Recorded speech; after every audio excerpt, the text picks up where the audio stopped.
Hello everyone. What we're looking at today is a slightly unusual set of 1937 pattern web equipment. And we'll look at some other components apart from those which are on the mannequin. And this is to show off the Indian-made 1937 pattern web equipment in jungle green. Now this has been dyed, as you can see. There's a little bit of details on here. This one's been blancoed as well. But the fittings are blackened and the webbing itself has been dyed green. And it's a similar sort of greyish green colour to the uniform, so quite a pale green. There's probably been some fading over time as well, given the dyes that we used. This seems to be the Indian equivalent to the British 1944 pattern, that is to say a web equipment slightly improved for jungle use. Obviously Blanco washes out very, very rapidly in tropical conditions, which is not ideal, so the tan web equipment that was being made in India prior to this, the normal 1937 pattern equipment, it would wash out to a pale colour very, very quickly. So that dyed web equipment was far superior in that regard. This does suffer all the features that Indian web equipment, Indian manufactured web equipment does, in that the quality is not the best. For example, when I was assembling this, I had to pick the braces carefully because only certain tips on the braces, only certain of the metal tips would actually fit through the buckles on the back of the belt. Some of them are just too wide. So from that point of view, not ideal. You could very easily be given a set of this in components and actually not be able to assemble it, given the manufacturing problems there. That is to say, in terms of fittings not actually being the right size. So slight problem there, as with most Indian web equipment, is the quality is not the best. Then again, this stuff was falling apart in the jungles anyway, because the stitching and so forth would rot. So you'd hopefully have fairly frequent replacement. Obviously this is set up basically with what I have, which is cartridge carriers, completely analogous to other manufacturers of 1937 pattern. Obviously 2 charges in each pocket. The 1937 pattern belt and everything is of standard pattern, but obviously manufactured in this sort of greyish green colour with black and brass fittings, and the fittings on this set of equipment are black and brass throughout. I'll just turn the mannequin around now and we can have a look at the frog on the left hip. On the left hip here you can see the frog, and this contains an Indian pattern bayonet, again made in this sort of greyish green colour. We will have a look at in more detail at all of these components in just a minute. I thought it would be just nice to have the setup together on a mannequin to give a hypothetical of this stuff in use. It was probably in use in India post-war, I'd imagine. I don't believe it entered use during the war. Obviously India used the 1937 pattern as standard equipment right the way through into the 1970s, and I think even beyond then. So it's very likely that these components were in use during that time frame and post-war scenario. But as I say, I thought it would be interesting to do a hypothetical on the mannequin. We'll move around now to have a look at the back.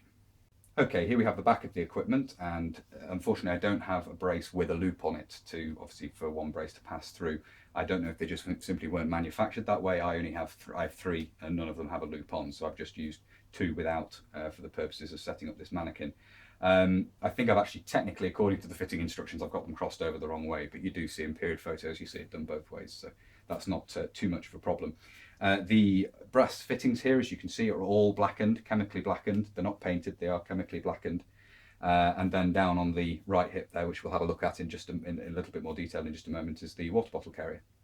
Round here on the right hip we have the water bottle, and this is an Indian manufactured water bottle in the jungle green carrier. Now this doesn't differ from the standard Indian manufacture, that is to say it has a buckle at the top. The tan version was made in the same way as this, with a buckle rather than a press stud at the top, but obviously it's made in green now with the black and brass fittings, whereas previously it was tan with bright brass fittings.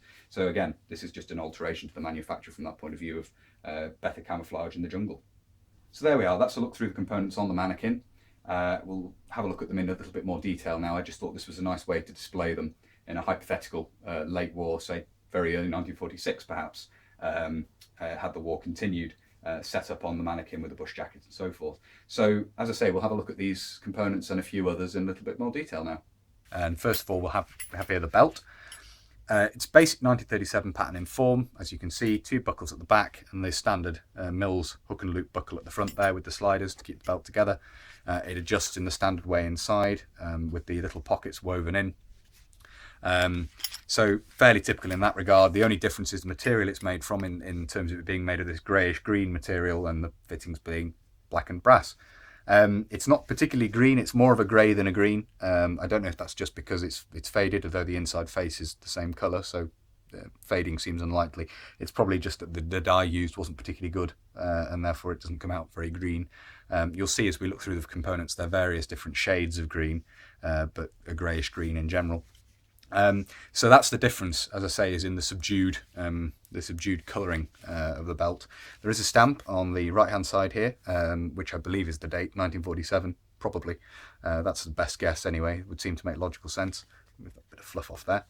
And I don't know if S is size small. Not entirely sure on that because it's not particularly long, this belt, so it could well be a size small.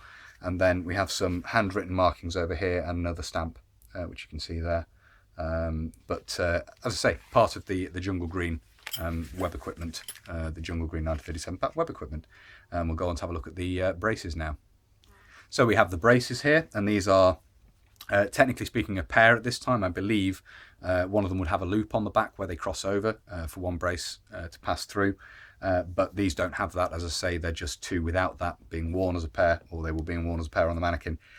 So I'm not entirely sure whether there should be Jungle Green examples with the loop, but given the standard for 1937 pattern at the time, there probably should be. Typical of Indian manufactured webbing, you can see the bit of stripe in the web material here, not uncommon to see on Indian webbing, and the quality of manufacture as well, particularly one of these. You can see there the way the rivets are put through there, not exactly in line, but serviceable. That said, these don't fit. Certain the metal tips on the end don't fit through the buckles on the back of the belt, so it has to be assembled in a certain manner. Not ideal, but again, not uncommon with Indian webbing. It often doesn't fit together very well. You have the standard for Indian manufactured braces.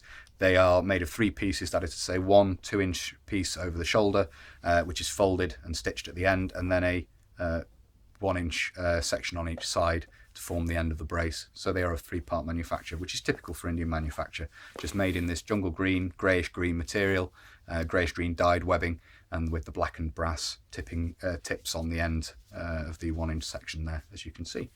So next thing we're going to talk about is the cartridge carriers, and you can see them here, a pair of cartridge carriers. A little bit easy to see from the back that these are both the jungle green manufactured variety. The lower one here has been blancoed a lighter green at some point, so it looks a little bit like it's just been blancoed, but it is originally dyed green as well. When I got it, most of the blackening had been polished away for some reason, so I've actually restored the blackened fittings using some chemical blackening on them. Hasn't quite achieved the same dull finish of the originals. It's a bit shiny, but it's like a bronzing solution which works adequately and has restored the brass fittings back to a blackened state, as you can see. These are basically manufactured to standard Indian pattern for 1937 pattern cartridge carriers. You have the 2 male press studs underneath the flap there to allow the flap to be tightly closed, whether you're carrying 1 or 2 charges in each pocket. Obviously C-hooks on the back to attach to the belt, quite roughly stitched, as you can see, typical of Indian manufactured webbing. These have the flower pattern press stud. Indian web equipment, whether it's this or the earlier, the standard sort of tan with bright brass fittings equipment, those components which have press studs, you see a whole variety of different types of press stud heads on them. This is sort of a geometric pattern, something equivalent to more the standard Newey press studs on British made web equipment, and as I say, you see them with various different patterns, and I don't know if you'll be able to see, I don't know if the camera will focus clearly enough there, but these have a flower pattern. Both sets do, so I'm not sure if you see the whole range of different types on the jungle green web equipment, but there it is. These both have the flower pattern, just as a point of interest there. As I say, other than the manufacture, these don't, in green webbing with the blackened fittings, these don't otherwise differ from other Indian manufactured cartridge carriers in terms of design. They are literally just made in green with blackened fittings, as with the rest of the components. Okay, here we have the bayonet frog, and this is made to standard early 1937 pattern to take the 1907 sword bayonet, or indeed the Indian bayonet. Obviously it would need to be slightly modified or have the leather loop attached to take the spike bayonet, as I've covered in previous videos looking at webbing frogs. As I say, exactly, this is the standard pattern for Indian manufacture, but made in this green dyed, this greyish green dyed material, and there is the trace of substamps on the back here, but nothing clear enough to make out, unfortunately. The final component which was on the mannequin is the water bottle carrier, as you can see here, made in, again, jungle green, black and brass fittings, as all this stuff is. You can see here again a difference in the colour between the two pieces of webbing used. So the wide strap here is made of a slightly paler dyed webbing material, and the thinner cross strap there that's made of a darker colour. So you've got a colour variation within one bit of webbing. Otherwise, standard Indian manufacturing having a buckle to attach the strap around the top of the bottle rather than a press stud, as would be used on British, Canadian and other manufactured water bottles. You can see there, that just attaches around the top. Quite good because it gives a bit more flexibility. It's a little easier. It can be quite a strain to get the press stud closed on others sometimes, and this is a slightly better system in my opinion. KEF 1945, as you can see on the strap there, it's quite nicely stamped, quite clear, which is nice. Not often seen, often stamps wear away unfortunately, but standard Indian made 1937 pattern, just as I say, in this green with blackened fittings as the rest of the set is basically. The first thing we're going to look at here that wasn't part of the mannequin is a sling. It's also not technically part of the 1937 pattern web equipment. It's a separately patterned item. The fittings on this aren't actually blackened, but otherwise it is made of this greyish green material, so it sort of fits with the equipment in that regard. As is quite typical of Indian manufactured webbing, the brasses are both stamped there, hopefully you can see. And there are some stampings on the inside, which we'll have a look at now. Make sure I get this the right way up. There seems to be some form of stores code or something there, I believe, stamped in brown on the back here. If we move around here, there's a purple stamp there, which I'm not entirely sure what that is. It's not clear enough to make out. I believe on the other side there is also a stamp. There is here.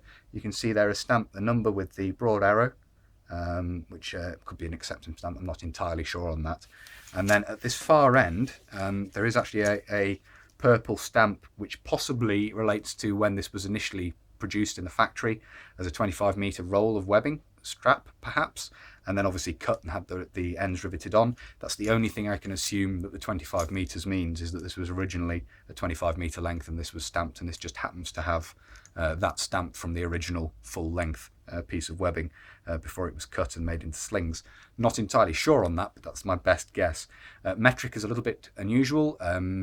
Obviously the British at the time were using the imperial system, but I know in India meters were certainly used in some instances. I think railway gauge in some areas was measured in meters, which is strange. So I'm not entirely sure on that. It's an oddity. But anyway, that's a sling, which presumably manufactured to go with the set. It's certainly of Indian manufacture.